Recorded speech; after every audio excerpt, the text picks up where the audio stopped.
जय श्री राम दोस्तों, आप सभी का स्वागत है आध्यात्मिक ज्योतिष में। आध्यात्मिक ज्योतिष का छठा अध्याय प्रारंभ होता है। पिछले कल के 5वें अध्याय में आप लोगों ने जाना, यदि पूजा करते समय आंखों से अश्रुओं की धारा निकल जाती है तो कौन सा देवता है, कौन श्रेष्ठ है जिसके द्वारा यह सब कार्य किया गया।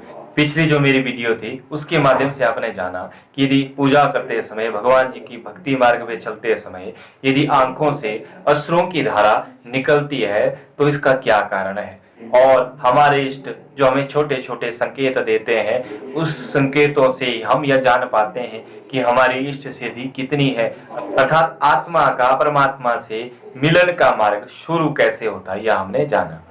तो पिछले कल की वीडियो में आपको बताया गया था कि भगवान जी कुछ छोटे छोटे संकेत भी देते हैं जिसके माध्यम से हम यह जान सकते हैं कि भगवान जी की प्राप्ति होती कैसे है। हमारी जो आत्मा है परमात्मा से मिलने के लिए तैयार है, या परमात्मा से मिल चुकी है, या परमात्मा का दर्शन कर चुकी है, या परमात्मा के मार्ग पर चल पड़ी है, इस विषय में हम ज्ञान प्राप्त कैसे करें, इसी विषय में आज की वीडियो में प्रारंभ करूंगा। तो इस वीडियो को लाइक अभी कर लीजिए, बाद में भूल सकते हैं।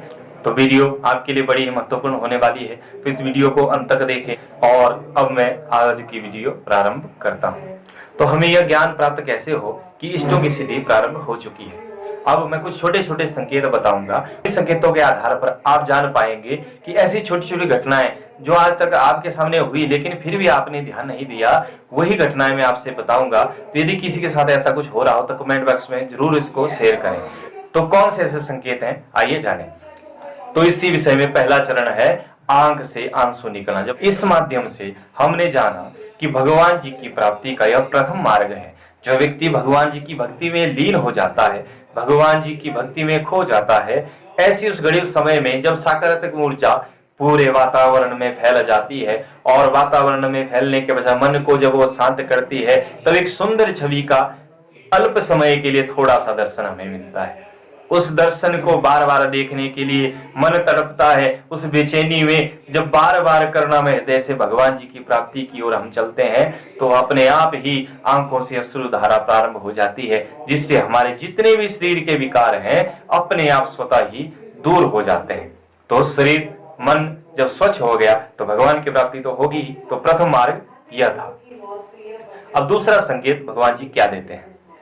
बहुत से लोगों ने यह सब देखा भी होगा, पर मैं फिर भी बता देता हूं कि जब भी कोई व्यक्ति पूजा में, पाठ में, ध्यान में, यज्ञ में, कीर्तन में, कथा में कहीं भी चले जाए, जब भी भगवान जी का सुमिरन चला हो, भगवान जी के विषय पर चर्चा चली हो, तो एक एक ना जाने ऐसा क्यों होता है, उनके शरीर के रोंगटे खड़े हो जाते हैं, अर्थात बहुत लोगों के हाथों के बाल इत्यादि खड़े हो जाते हैं।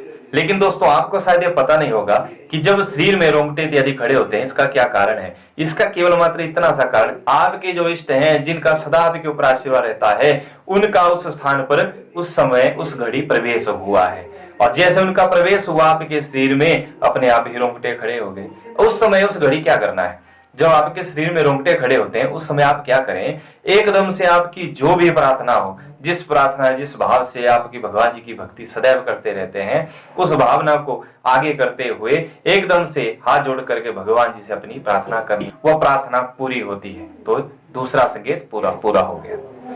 अब तीसरे संकेत के बारे में कहता हूं। मान लीजिए आपने घर में पूजा इत्यादि के लिए जोत जलाई है, आप पूजा में ध्यान करने बैठे हुए हैं, लेकिन एकाएक जब आप भगवान जी से मन से कोई बात कर रहे हैं, ध्यान कर रहे हैं, ज्योति का आकार एकदम से बड़ा हो जाए, या ज्योति का प्रकाश एकदम से बढ़ जाए, या ज्योति बिजली की भांति एक आगे पीछे इत्यादि या ऊपर नीचे होने लग जाए, तो समझ लीजिए उस समय उस घड़ी आपका जो इष्ट है जिसके लिए आप पूजा करें वह उसी समय स्वीकार हो गई है। दूसरा कारण यह रहता है कि उस समय परमात्मा का आपके ऊपर ध्यान है, और यदि भगवान जी का हमारे ऊपर ध्यान है तो सीधी सी बात है हमारा जीवन तो सुधरेगा ही, हमारे कष्ट तो दूर होंगे ही।